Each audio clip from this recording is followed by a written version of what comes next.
friends. Today I want to teach you something that I learned. There's a TED Talk called 30 Seconds to Mindfulness.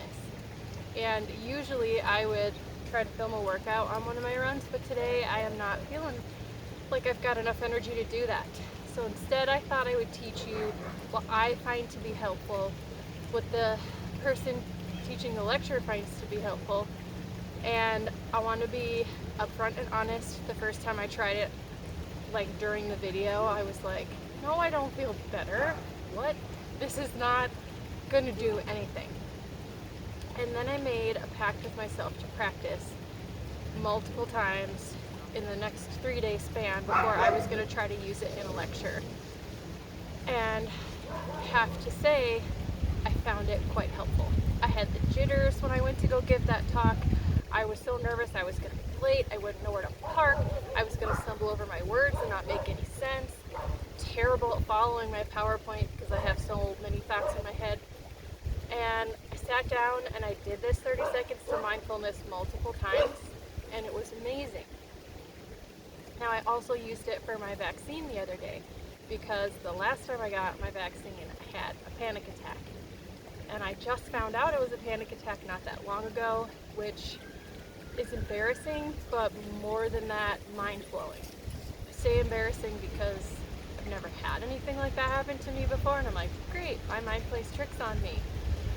But what is cool about it is that I tried to use it as a learning moment, and it worked. So, here we are. What you do is you name 3 things, and after you give each one a name, you take a deep breath.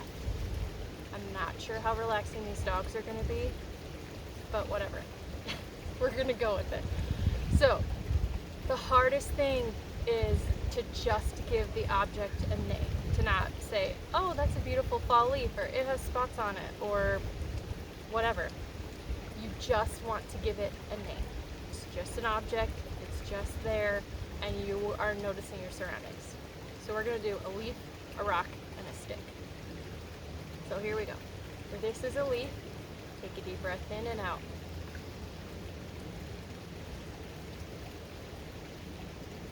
This is a rock.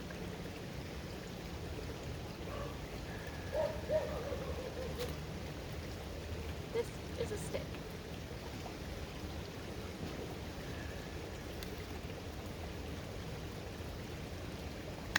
That's all there is to it.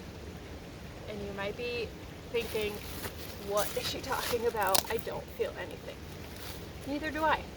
But the reason this is important is because, like my therapist just told me yesterday, if you practice when you're not in a moment of crisis, when you don't need the mindfulness, you start to get better at being able to just relax and get right into it.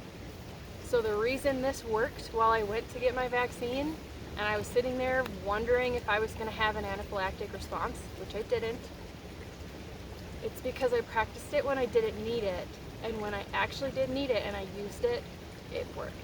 I was ready for it, my body was ready for it. So, long story, just try it, practice it.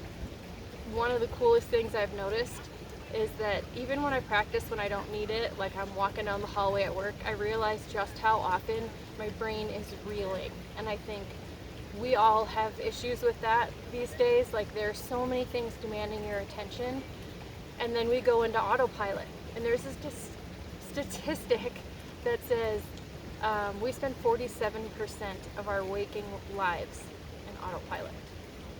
So I invite you to try this, even if you're walking down the hall, and all of a sudden you'll see signs and people and smiles and things that you didn't realize were there, and it will just bring you back to the present moment. Let's live in the moment.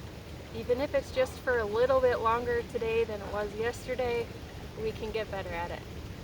The more you live in the moment, the happier you will be. There's research on it, there's statistics on it. Practice your mindfulness. It takes 30 seconds. Name 3 things. Okay, make it a great day. Bye!